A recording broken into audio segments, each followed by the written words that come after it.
Hello, everyone, and welcome to episode 129 of the Modern Day UFC Save here on the channel in WMMA 5. My goodness, though, our final episode of the year 2025. We will end it out with a Fight Island card that is going to be the end of an era for potentially. We know at least Shogun's probably going to retire, but maybe Gegard Mousasi, who knows? But yes, we will be seeing Shogun's potential last fight in Japan as we make our residency, if you will, for these Fight Island cards in Japan. And it's going to be nice to be back in Tokyo. As before we get into the card, a couple of things to talk about. Tough break here for Diego Lopez. Breaks his ankle during his training for Cub Swanson, which that would have been a very fun fight. That's happening next week. However, Cub Swanson does have an opponent, as my goodness, Sergio Giglio, a man that we waited almost 3 years to get his first fight. He's now going to be fighting again in about a week's notice. Crazy, absolutely crazy. He took that fight. I mean, a hell of an opportunity though, taking on a top 25 guy.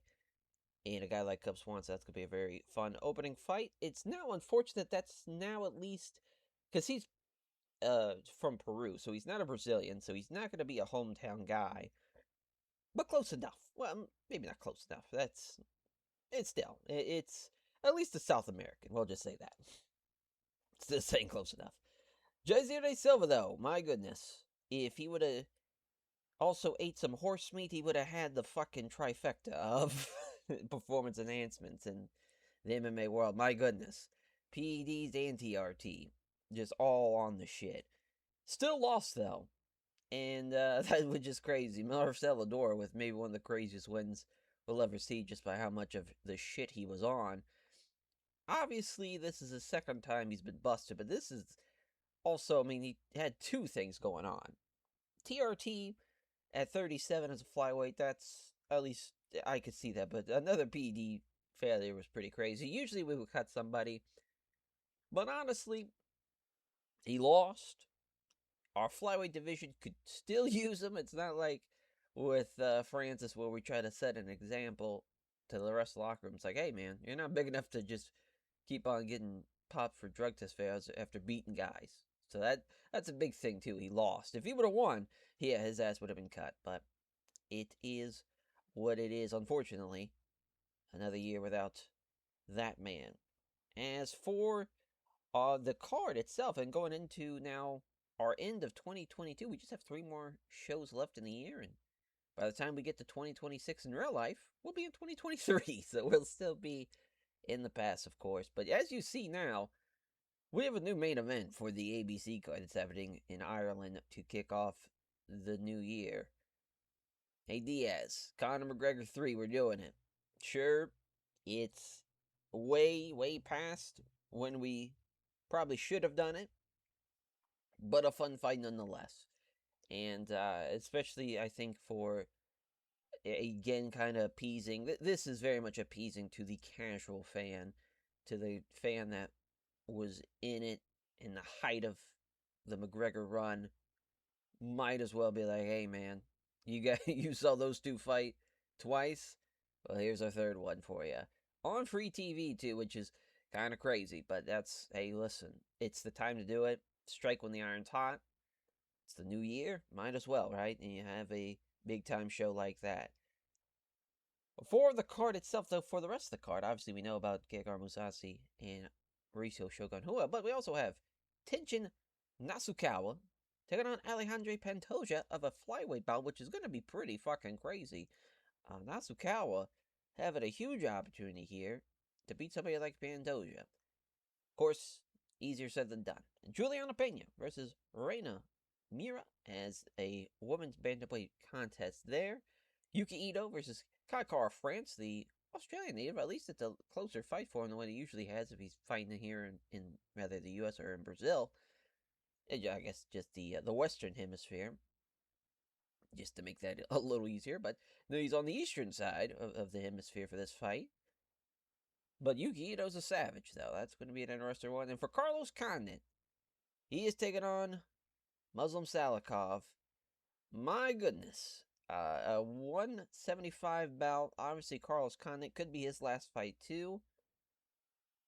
Taking on Muslim Salikov, which is the king of Kung Fu, and a man that is a very fun guy to watch. That's a fun opening fight. That's for sure. That's exactly kind of the fights we want at Fight Island, where those two guys are going to go to war. As for our main event, of course, the return of Gegard Mousasi is a minus 560 favorite. Looking for that 50th win, potentially. If he can beat Shogun, get that 10th UFC win, be 49-7-2, and then he can go for number 50, which, what an impressive resume, of course, for Gegard Mousasi, the dream catcher, Gegard Mousasi, who, as far as what he's done in Bellator, of course, since he left the UFC, I mean, it's kind of crazy. He's only lost once, because in the save, he's won 2 fights. He beat Joe Schilling, knocked out Joe Schilling, which is pretty crazy. He wants to stand and bang with someone like Joe Schilling, and kind of crazy, too. I forgot he lost to Uriah Hall. Wild. That's one of his losses. Of course, the avenging of the loss to Lyoto Machida in real life, and losing his belt at the London Bellator card. It was only by majority decision, too, so it wasn't even a clean loss, if you can say it like that. And yeah, of course, the the King Mo loss at Strikeforce, which is crazy. Yeah, and then the majority draw as well against Jardine. It's wild. Wild, the names. I mean, he's beaten Dan Endo Henderson. Sure, that was 2015, but hey, still, you beat Endo. It's also crazy he beat Latifi in his first UFC fight, where Latifi is, now a heavyweight for us. He beat Vitor Belfort. He avenged that Uriah Hall loss. He beat Chris Weidman as well. He's beaten Roy McDonald. A pretty crazy resume. He beat Ronaldo Sobral in OSP as well in Strikeforce. And so Gochu, which is pretty wild. I'll share maybe Gochu is kind of just more fondly remembered for the upset over Big Dog, but still, a name nonetheless. And he, my goodness, just wild. Wild to see what he has done in his career as he returns back to the UFC. We'll see how he does, though. And Shogun, a man that almost beat fucking Yuri Prohaska in the first fight of the save for him. He has beaten OSP. He just beat Paul Craig. So it's not like he's a guy that's kind of limping into his potential last fight. This motherfucker's still beating guys, which is crazy, but it's awesome. And he hasn't had a bad fight for us, besides, obviously, the Prohaska one, which is still crazy. That would have been a fun fight to obviously see both in their prime, but just wild. Absolutely wild. Yeah, the Jacare fight, which that was Jacare's last fight. The Weidman loss was tough. But my goodness. My goodness. Sure, is his UFC record terrible? Yeah. Yeah, but this motherfucker, again, the Pride guys, obviously, for what they did. Shogun at least had a lot of success early on in the UFC, but then that kind of quickly went away. But he was fighting killers, man. I mean, look at this fucking list. Had to fight Mark Coleman, at UFC 93. Had to fight Chuck. Obviously, the Machida loss, and then getting the rematch win. The John Jones fight. Yeah, Forrest is, he fought Forrest the first time, then he beat him the second time. Gustafsson, Chael Sonnen, fucking Dan Henderson. Still relatively in his prime, Dan Henderson. I know it's kind of funny we gave shit for Gegard Mousasi beating him a couple of years later, but still, 2014, he still was getting it done. Kind of crazy if he beats Anthony Smith. He's on a nice little 5-fight win streak there until the split draw with Paul Craig. We might do that fight again just for the shits and giggles if for some reason Shogun does not retire here when we're giving him a major platform to do exactly that. We'll see if he does, in fact, do it. Tenshin Nasukawa. Crazy is the favorite. He's, obviously a phenomenal kickboxer. One of the best kickboxers in the world. And to have him here with us as a flyweight is very, very fun because it's perfect for exactly what we want to do. Obviously, in Japan, a major, major name. As he is taking on Alejandro Pantoja. This could have main evented, honestly. If he had not lost to Kurvov and Alex Perez, this obviously would be like a major like title implication fight. But Pantoja, again, he's fought a lot of tough dudes.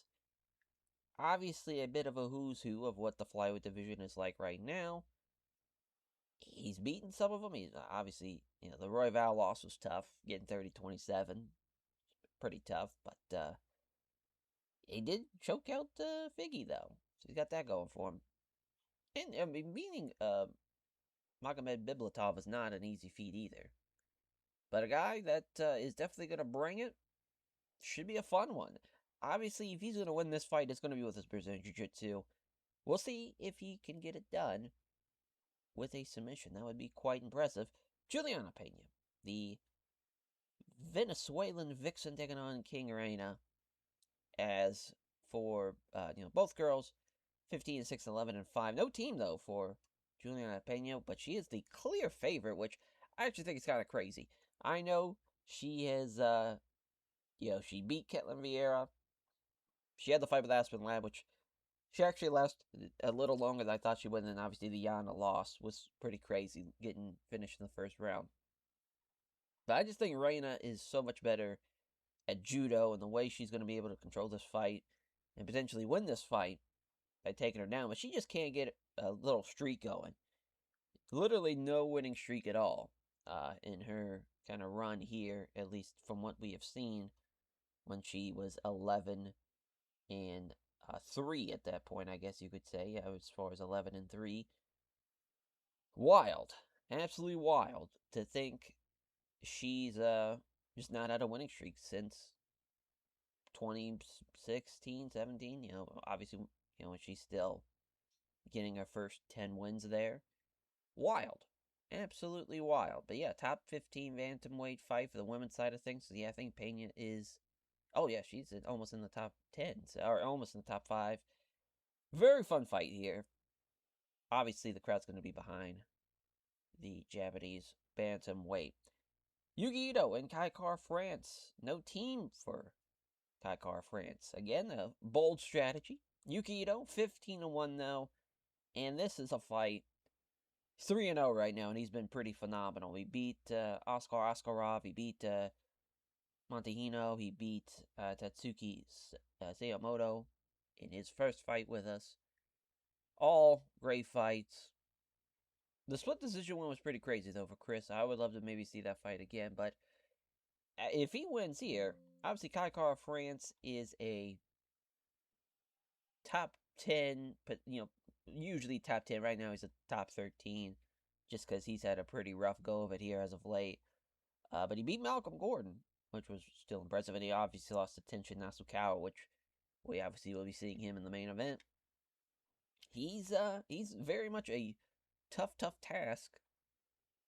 But Yuki Ito, the slight favorite at -110. Should be a fun fight, though. Should be a fun flyweight bout. Our second flyweight bout, but the first one of the main card. Carlos Condit, the natural-born killer. Carlos Condit, Muslim. The king of Kung Fu, Salikov. Carlos Condit's the clear favorite. Again, crazy's got a losing record. Obviously, we know how much of a fucking savage and legend he is. 2 drug test failures, though. And because he's Carlos Condit, we have kept him around. When he beat Max Griffin, obviously insane. But then, obviously, turned into a no contest because he's taking PEDs. Then he did it again. And when he beat Santiago Ponzabio. Crazy. Again, we gave him a fucking fight bonus and whatnot, and then he ends up getting popped. Technically, if you want to take away the no contest stuff, he's on a 3-fight winning streak right now. He has not lost. So he's a very, very tough guy to put away. Both guys 38 here. And for Salikov, obviously, with his stand-up and his spin kicks and all of the fun shit he can do, very fun fight. But he's only had 1 fight for us, weirdly enough. He's got his second fight here at the end of 2022. He's a fun guy, obviously, to have. And 5-time world Sonata champion. Sonda champion. I don't know why I said Sonata. I got Sonata on the brain, I guess. But yeah, he's just very, very fun. Very, very fun. Just the array of kicks, the shit he can do, the combinations he throws. He's a very fun guy to watch. And that should be a fun opening card fight. Yeah, speaking of Santiago, here he is taking on Takashi Sato as our prelim main. Both guys in the minuses. Very, very close fight. A fucking coin flip of a fight.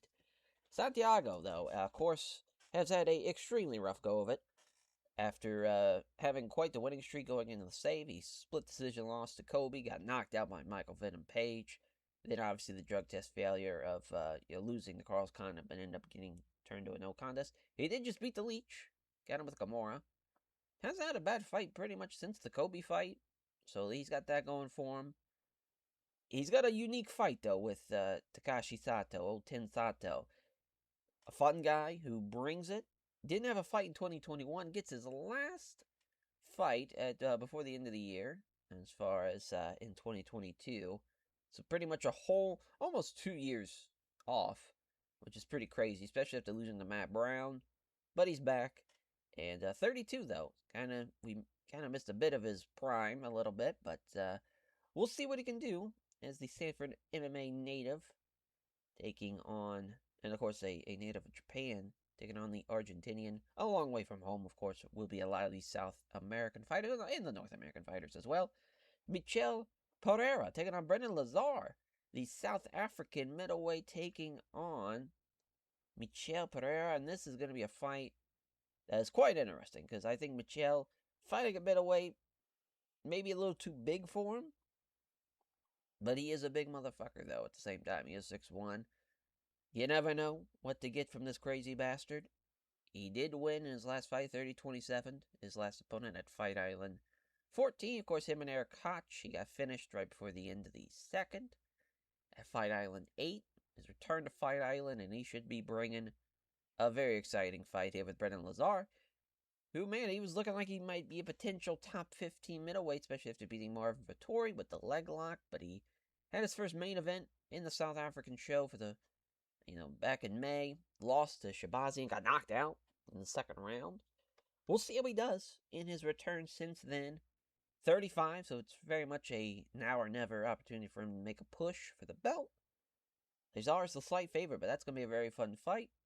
As our heavyweights, my goodness, these two giants, Steve Mallory and Big Ben Rothwell, still fighting. No, Big Ben at 41. The Wisconsin native, of course, Rothwell, MMA owner, not just a camp fucking trainee, the goddamn owner of the camp.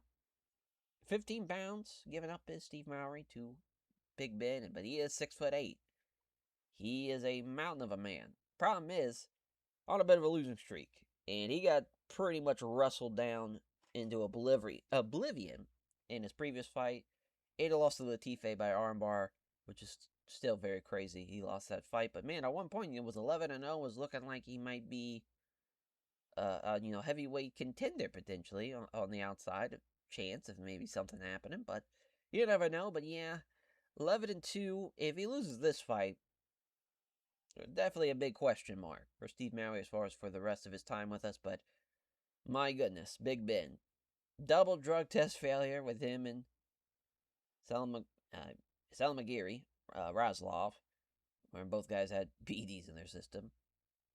And then, of course, he beat Amir, which then that also got turned back for PEDs. Yeah, another old guy that's just popping PEDs left and right. The problem is, though, heavyweights on PEDs, kind of a necessary thing for MMA, as far as to make it awesome. But my goodness, that's we don't need a third one. Because if it's definitely a third one, we're definitely just going to get rid of him. Plus, he's 41. It's going to be an exciting fight. It's just probably going to be a fight that might not matter. This is a hell of a fight, though, that's kind of buried on this prelim, to be honest. The Irish Dragon, Paul Felder, taking on Rafael Fiziev. My goodness. The Muay Thai fighter, the Thai Muay Thai fighter, of course, for Fiziev is, he's only had one fight, which is also crazy. I believe he's not had any health problems. That's crazy. I could have swore he did. We've just been kind of wasting away with Fiziev, which is not what we should be doing. He's the man. But Paul Felder coming in at 18-9, 10-9 in his UFC run. Boy, has he had a tough go of it here in the save. He's fought just nothing but killers for the most part. All good to great fights, of course, because he's Paul fucking Felder. He's the man. With a karate background, too, against a Muay Thai fighter like this should be a very fun stand-up fight. We'll see. And then for our opening fight, the goddamn one of the best kickboxers, a Dutch kickboxer in the world, and Robin Pokerface von Roosmalen taking on Shuya Kamakubo? Kubo? Yeah, Kamakubo? Yeah, there we go, Kamakubo. But Shuya, the Japanese native, of course, lost in his debut. He is the favorite in this fight, though, against Robin, which is kind of crazy. Of course, his one loss is to Frankie Edgar. He just beat Sean Woodson, which was a very, very good fight at the previous Fight Island back in September. So, quick turnaround for him. But he's a guy that brings it, obviously. He's one of the best, a very explosive fighter and just crazy. Crazy to think what he's doing here to be opening up this card for us is pretty wild. We'll see how he does, though. We will see how he does. Gegard Mousasi and Shogun. Shogun's main event for the 8th time now. Gegard Mousasi for the 6th. Obviously, Gegard's used to main eventing it. And, it's just not his, he had a 5-round fight. The last time was in 2019. For fucking Shogun, my goodness. I couldn't even tell you. I guess it was him and Anthony Smith, and it didn't make it out of the first minute 30. But yeah, that was the last time he main evented a card. When's the last time he even went past into championship round territory? And that would be in 2012. So a long time. A long, long time. A decade. As for our co-main event, Tenshin Nasukawa and Alejandro Pantoja. Nasukawa's finished 4 of his last 5. Pantoja is still, of course, a top 10 flyweight. Nasukawa, though, my goodness, he just knocked out Kai France in under a minute. Even though it says he's ranked 22nd, he's probably more of like a top 5 guy. Hell of a fight here. Nasukawa with a clean sweep, 2 Blurcast staff picks. That is pretty crazy. No one's like, hey, maybe the Brazilian Jiu-Jitsu guy's going to take him down and get a submission. Everyone's just like, yeah, Nasukawa's going to go through him like a buzzsaw, I guess. Crazy. Absolutely crazy. But our women's bantamweight contest, our second one of the night out of the 2, Jesus. Juliana Pena, Reina Mora. Reina's got the significant weight advantage, but the betting line has Juliana Pena as a major, major favorite tonight. I guess not really, again, crazy, but I just think Reina's going to give her a tough fight. We'll see, though. We'll see. As Yuki Ito and Kai France, Kai France got a couple of guys backing him, but for the most part, it's been a complete steamroll job from Yuki Ito in his 3 previous fights here in the UFC. He's looking to become, much like Tenshin Nasukawa, a potential top 5 flyweight and a potential flyweight contender. Very fun fight, though. I cannot wait to see those flyweight bouts. And I can't wait to see this one, too, as the natural-born killer Carlos Condit and Muslim Salikov, who his last loss, November 2017. Been a while for him, but Carlos Condit's a big favorite. It's probably because everyone's like, yeah, he's going to be juiced to the fucking gills in that fight. We'll see. We might not. We might do a thing where we don't even drug test people on Fight Island cards. I don't think we can do that, but I think you can actually choose if it's going to be with a commission or not.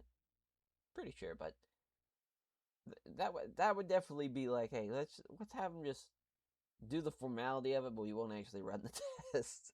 Just even if it's fucking boiling and it's not even yellow. It's almost like a nuclear-like substance. It's like, yeah, it'll be fine. It'll be fine. But Takashi Sato taking on Santiago Ponzinibbio for a prelim main. Close fight. 4-3 with Sato being the slight favorite. He hasn't won since August of 2020, but again, he hasn't fought since December of 2020, so that's not really a telling stat. It's more just he hasn't had a lot of fights under his belt. 4, Brendan Lazar and Michel Pereira. For Lazar, 7-0 on the Blurcat staff picks. He submitted 3 of his last 5 opponents. Of course, was on a tear until the Shabazian knockout loss. See if he can get back on that horse and get back to his winning ways, Steve Mowry and Big Ben Rothwell. Big Ben, of course, with the significant weight advantage, but it does not matter. Steve Mowry, the younger, in his prime fighter against a 41-year-old PED abusing heavyweight. We'll see. The Irish Dragon, Paul Felder, and Rafael Fiziev. Fiziev is, it's kind of crazy. Again, Paul Felder, he's had some incredibly tough fights, but, like, Fiziev's a hell of a Muay Thai fighter. I think he's got a really good chance. That's why we made this fight, even though they have Felder as a big favorite. I think it's going to be a lot closer than what the betting line has it. We'll see. Robin van Roosmalen taking on Shuya Kamikubo as crazy. Kamikubo is the favorite compared to these two on the Black Cat stat picks. He hasn't won since August 2020, but like Roosmalen's just the man. It's hard to count against him. We'll see. But yeah, Shuya, stealth Shuya. I guess Shuya stealth in this case, but it is close betting line though, at least at minus 140 plus 110. But you gotta go with Roosmalen. Mark Goddard's our referee. Yeah, unsurprisingly, gets a loud ovation as we kick off the Fight Island in Japan with a Japanese fighter. And already coming in with a weak flicked left-hand jab. Nice spin kick there to the body after the left hand lands. It's already Roosmalen's letting the legs go, letting the kicks fly. Hits a straight right hand. So Roosmalen now hits him with a 1-2, a jab and a leg kick. A nice takedown though. So there we go. That's exactly what you probably need to do against Roosmalen. You don't want to be in a kickboxing bout with him. Take him down the mat, try and work him out, and try and... there we go, already getting side control, obviously. Doesn't get a submission or anything, and they're going to give it to Kamikubo. I would probably go with Roosmalen because I think he did more damage. Though he did take him down relatively at the halfway point in the round. He did do a lot of, he was passing a lot. He was hitting a lot of big shots. As far as, more, obviously. So it's not too crazy, I guess, when you look at it like that. But I would always like to take the damage guy. Oh, nice sprawl there from Roosmalen, so he stopped that one. Went for the big head kick, but missed it. Nice right hook to the ribs here after the jab's wide. He's really working hard, and he's got the single leg here already. And now he's looking to get past the guard. He passes. Now looking to pass again. Doesn't happen, though. Scramble leaves Roosmalen's back, pulling guard. Trying to throw a slicing elbow. Missed that one. Trying to pass. Blocks the pass. Oh, it can't block it, rather. I was about to say. That's crazy. Yeah, got side control. And yeah, another just great bout of wrestling. That one I would definitely give him comparatively to the last one. We'll see. Oh my lord, a head kick to start the third, and he rocked him with him. Down he goes with a spinning back fist. My goodness, he's going to finish this fight. That's what the fuck I'm talking about. He knew it was now or never, potentially. Yeah, the second round. I guess it was actually a little closer compared to the first round, but it just felt like Roosmalen did nothing comparatively to the first. But came out of that third round, head kicked him. That's all she wrote. Got the combinations going, spinning back fist, and what a fucking fight to kick this off. That's exactly what Fight Island's all about. Mark Goddard, our referee again. As here we go, they touch gloves here with the two 155ers. Sounds like I said two 155ers, so it's just like they're 2,000 pounds. But, nice right, nice, just high roundhouse kick. We don't know if it's right or left, but I'm assuming it's a right. From Felder, and he rocked him. Fiziev is in trouble, trying to capitalize, but missed it. And there's a good 1-2 here off the counter. It's already Paul Felder making his presence felt. There's a nice counter, though, from Fiziev with a quick left hook. Jab and a body kick from Fiziev. Jab and a right cross. Felder's getting after, but so is Fiziev now. A couple of jabs, right cross. Oh, gets countered with a left hook again. Nice quick kick here. Both guys are doing pretty good counter striking. As here comes a left body kick on cue from Felder off the counter. Off target with the two jabs is Felder, but he hits a left roundhouse kick to the body. It's going to be the end of the first in a pretty back and forth fight. Obviously, Felder rocked him in the beginning, and he... actually, it's going to keep going. I thought they was going to wrap up the round, but no, there's a 1-2 to end it from Felder. And yeah, he definitely won it. But it was close, though. He came back. Fiziev and landed a couple good shots. And there's a nice 1-2. He's cut him now. That's not great for Fiziev, and now he's a 1-2 from Felder. And jab and leg kicks. There's a jab and a right hook from Felder. He's really starting to light him up, but he gets caught with a counter here as he gets caught with a left jab and a roundhouse kick to the body. Oh, went for the bracer jab, missed on the body. Shot, though, unfortunately, for Felder. Oh, counters a poor spin kick attempt here. Does Fiziev, and he hits a jab and a left roundhouse kick to the body. The body shots have been interesting for Fiziev. He might be able to turn this fight around with how he's slowing down Felder and attacking the body. But at the same time, he is down potentially 2 rounds to none if he makes it out of this round. Z is getting caught there. Yeah, got caught with a right cross there. If the jab missed. Yeah, Felder's starting to miss a little bit. Oh, but so is Fiziev now. And after he misses the leg kick after the jab, they check on the cut. Not a fight ender, luckily. And, of course, that's the end of the round anyways. Fiziev, man, I mean, he's in trouble. He is in trouble. Spin kick to the ribs here after a pair of jabs. Oh, caught him here. Felder with a quick left jab and a spin kick again off the counter. Nice right hook from Felder. Fiziev, right hook's blocked. Jab and a right cross from Fiziev. Great right hook from Felder. It was a fun fight, man. It was closer than what the betting line had it as, because, I mean, it did go 3 rounds. Potentially. It might go to the scorecard. You never know. We got a minute 30 left. These guys are still swinging. Nice 1-2 from Felder. 1-2 again from Felder. It's a jab and a quick kick to lead leg. Missed with the jab, but he lands a nice right hook. Yeah, they're going to give it a 30-27, or 30-26 in one case. That's kind of crazy. I mean, the first round, I know he rocked him, but he didn't drop him. But a fun fight, though. Fun fight nonetheless. Felder had a tough fight there. That was a very tough fight. That was a bit of a trap fight for him. To give him something like Fiziev, who's extremely talented. That was a fun fight, though. That's exactly what we hoped for out of that one. Maybe if somebody would have got knocked out, that would have been phenomenal, but we'll take it. Steve Mowry already looking for the takedown. Doesn't get it, but he's got him against the cage now. There's the takedown. Steve Mowry coming in with a fucking plan to scramble already from Big Ben. Mowry's already up first, and he's quick to wrestle Rothwell against the cage yet again and take him down yet again. This man is trying to work over this old man. Oh my goodness. Went for another scramble, but Mowry's too quick and gets the side control over the top with it now. And now he's looking for the armbar. That would have been nuts. Went for it again, doesn't get it. I mean, just full steam ahead is Steve Mowry right now. This is crazy. Passes, stops him in half guard, though, and now he's getting tired. And that's... You could have saw that one coming. The way this heavyweight was moving at 6'8", 250. I mean, that was terrifying. He still might take him down here, which he does, yeah. And he looking to pass, stops him again only at half guard. And yeah, I mean, Rothwell, he's able to hang in there, but he's obviously not going to win this fight with how this is going. I mean, Steve Mowry has been all over him. Went for the roundhouse kick to the body here, which doesn't land. So there's something from Rothwell. Now he's trying to maybe bait him into throwing a crazy strike. Rothwell knows that he needs just a knockout finish. He's got any chance of winning this fight. Stops the takedown here. But again, he's going to get driven up against the cage. It's been pretty much happening this whole fight. And he's going to take him down here. Yeah. Got a waist lock. Oh, look for a choke here. That would have been crazy. He went for the guillotine, but he's not going to tap.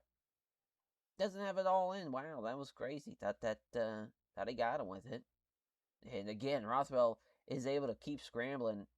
I don't know how he's still getting up after so many times. Now we've kind of seen him at least try and stall him out a little bit, but again, Steve Mowry, incredible stuff, man. He was on a mission. On an absolute mission. Yeah, it was a good fight, though. I mean, Big Ben didn't go down without a fight, but my goodness, yeah, that's for the best. Oh, Big Ben hanging it up. And he wants Adam Karish next. That's a hell of a fight. Adam Karish has not lost in his UFC run yet. And he's been pretty dominant. So that would be a very fun fight. Mark Goddard, our referee again. Is he the only ref tonight? My goodness. As for Michel Pereira and Brendan Lazar, looking to come in hot here is Lazar with a quick left jab and a right hook that's avoiding the last possible second. Missed the jab, or rather hits the jab but missed the right hand. Did Pereira? Oh, nice. 1-2 potentially. Or actually, 2 won with the pair of jabs, but off target with a head kick. That would have been crazy. One quick punch here from Pereira, a flurry, but doesn't connect to the big right hand. There's a right cross from Lazar. These guys are landing, man. I mean, this has been a fun card. This is exactly what we want. This shit right here. I mean, these guys are swinging. Pereira throws 5 punches. 3 of them land, but missed that high kick. Nice 1-2 from Lazar. Left hand from Pereira. Oh my goodness. Lazar, he misses the jab. It hits that uppercut, and he knocks him out cold. Oh my goodness. Obviously, sometimes with those jabs, when you're throwing that uppercut that's following it up, sometimes you're just kind of throwing it to get closer, to kind of eliminate the space. If someone's probably like Pereira, who's kind of using his crazy, kind of unorthodox striking to keep his distance a little bit. So close it up a little bit, make it to where you can throw that crazy uppercut that has a lot of power, like we see there. And he knocks him out cold. My goodness. What a win for Lazar as our prelim main. Steve Mazzagatti, our referee for this one. Maybe just Mark Goddard's going to ref all the crazy fights tonight. Well, Sion dodging the right hand does Sato, and he comes in with a quick jab and a left hand, about to say a left roundhouse kick, but no, just solid left hand. Nice 1-2 from Santiago. Went for the left jab, scores to the right hook though. Good shit. Oh, he fails to land clean on the left hand. I mean, that's a great combination there from Santiago. And Sato now slipping past the right hook, counters with a nice right hand. Now he's cut him. But, I mean, the counter striking from Sato has not really landed as much as he probably would have liked early on. There we go. There's a right hand that lands. I say he's making a miss, but he's just not able to follow it up. There we go. There's a jab and a nice left hook. 2 quick left jabs, rather. Or maybe 2 rights, then a left. That probably makes more sense. Good shit, though, man. I mean, that's exactly what you want. Combinations like that. Kind of with a feint. You know, Ponzinibbio is terrified of getting taken down by the looks of it. They're going to check on the cut. Not a fight ender, luckily. And we're back underway. We don't need a Fight Island fight ending off of blood. We really do not. As, well, there's 3 quick punches. One of them hits, and then hits a leg kick. Right jab, misses the, with the body kick there to the roundhouse kick to the body. Nice jab. Missed it, though. And also missed the head kick. Goddamn. Oh, caught him with a little head movement here. Just slipping past it. The Sato. Missing after the jab. Santiago. Jab. Left cross misses from Sato. That's the end of the round. A pretty fun round, though. Both guys had some bright spots, but obviously Sato the better fighter. And he counters again with a good left hook. He's just been on it. Oh my goodness, he's just too quick again. Yeah, the body kick is there, man. He just can't time it right. Sato's just kind of in a flow state, just killing shit. There's a jab and a body kick, a left kick to the body. To be exact, another counter. Missed the left cross, though, did Sato. And here it comes again. Kind of another feint. Nice punch out of a flurry, but that's, again, depends on how many combinations that flurry happen. If he threw like a 5-punch flurry and only landed 1 of them, not great. Not great at all. Nice left hook, though, from Sato. Halfway point in the second. Nice leg kick from Santiago. Now he comes in with a left cross. Doesn't get it, though. Sato missing with the left hook. It's countered. Jabbing him. Leg kick, though, that missed.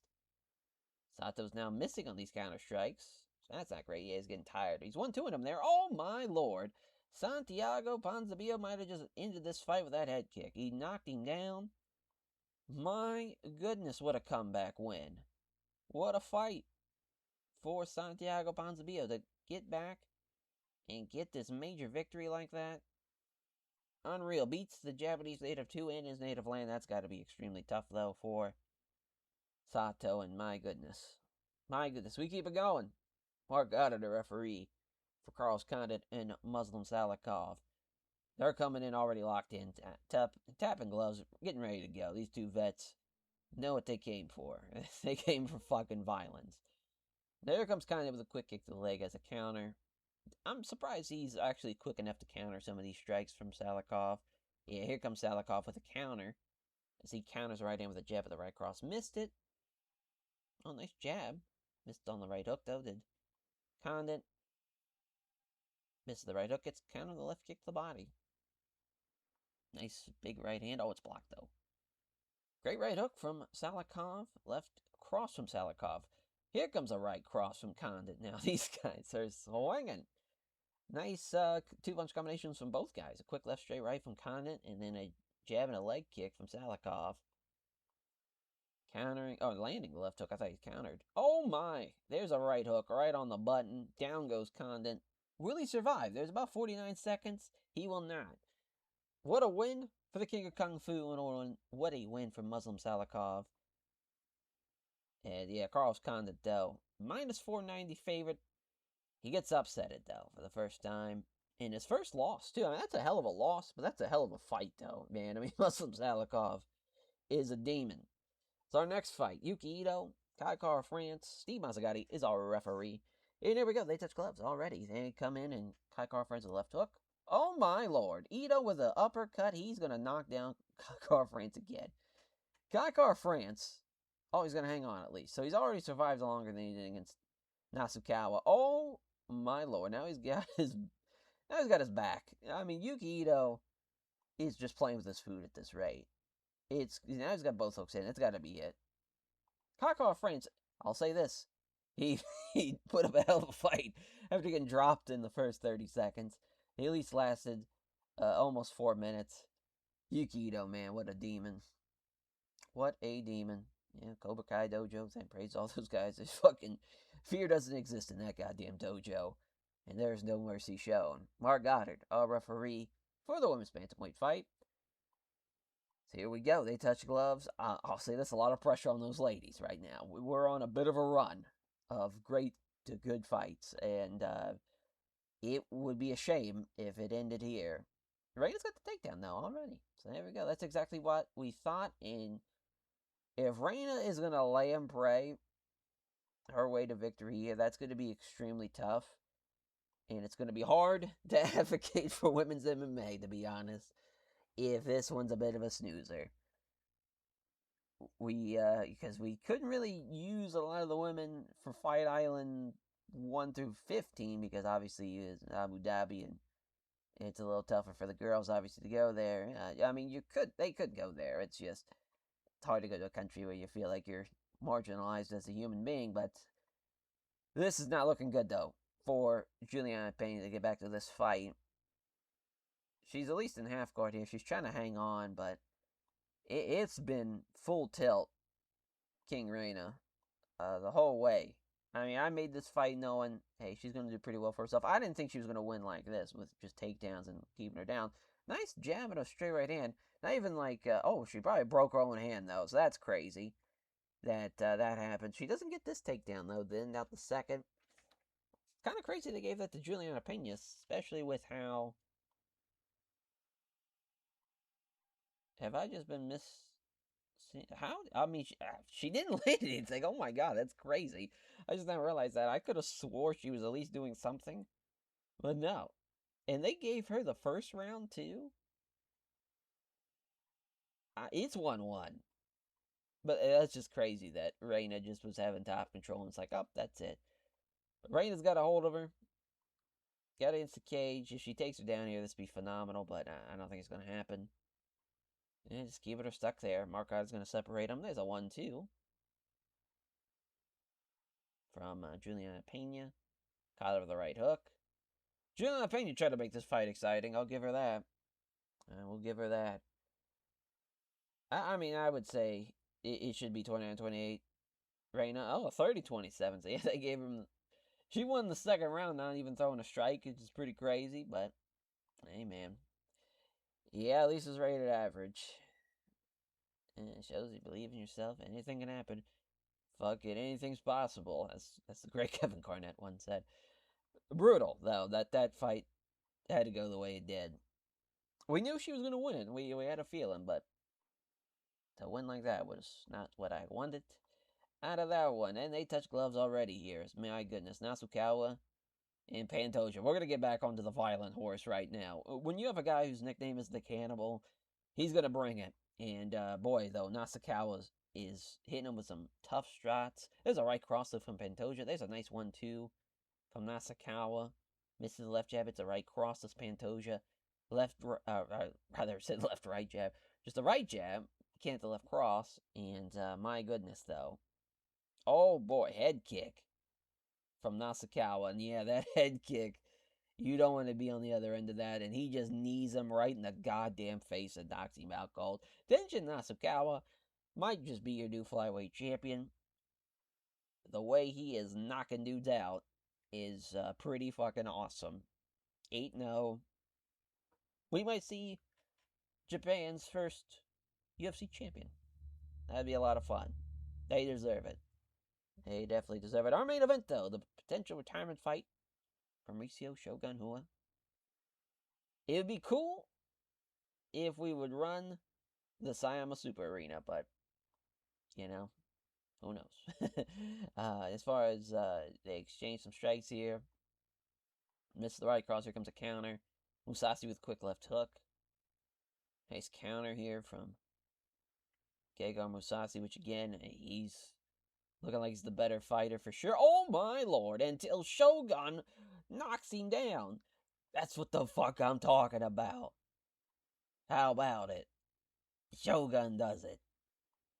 And he's still fighting. He's not even gonna fucking... Awesome.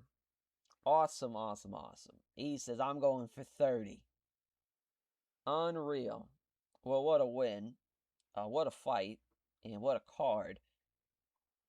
Obviously the ladies, worst fight of the night. Tough break. I'm not going to put the blame on Pena, but, I mean, Reina came out there looking to win. We had, how many, let's see, 5 first-round finishes. 4 of them happened on the main card. So that was fun. Yeah, that's exactly what we wanted. Did not want all this popularity decrease. Some of them's just like by a point, or just obviously 1 whole minus for Africa, but hey, we'll be alright. We will be alright. Obviously, Shogun bonus. That was awesome. Nasukawa was awesome. Yuki Ito was awesome. Salikov, he was also awesome. I mean, I'm feeling very generous tonight. A lot of these guys deserve it. Yeah, Roos Malin.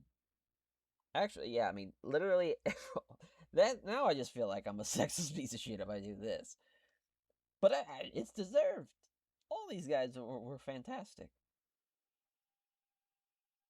Maybe not Steve Maurer, but again, no. We'll take away Steve Maurer, so that way it's not a little less suspicious. We're probably going to lose money. Yeah, we lost about $1 million, but that's fine. That is fine. Well deserved. Everybody that got a bonus, rightfully deserved. Some great fights. Nasukawa making $400,000. Shogun making a cool 3 with it. Yuki Ito with 267. Even Gegard Musashi, making 105, and it's not bad at all. Yeah, Carlos Condit with 52,000. Good shit. Steve Maurer could have made a lot of money tonight. he got fucked. Yeah, giving the fighters $2 million is always well deserved when it's a card like that. When those guys put their bodies out there and had a fucking war, damn near every fight. God bless them. God bless them. So now we're just down to 2 cards for the year. We will have, of course, our end of the year. My goodness, so many shows happening on this same night. KSW had one, ACA had one, so many. We're going to have a lot of pieces of mail to go through with that one. I was hoping Hamzat was on that card. So that way we could finally bring in Hamzat, since we got dicked out of using him. And now it's going to take forever, because we just had 8 shows to go through. So, we'll just end it here. Thank you all for watching. For episode 129, we see Shogun say, not so fast, my friend, to the potential retirement, knocking out Gegard Musashi. What a demon. Absolute demon. It was the return Japan, though. He had to do it. As we'll catch you guys next time for 130. Take care, everyone.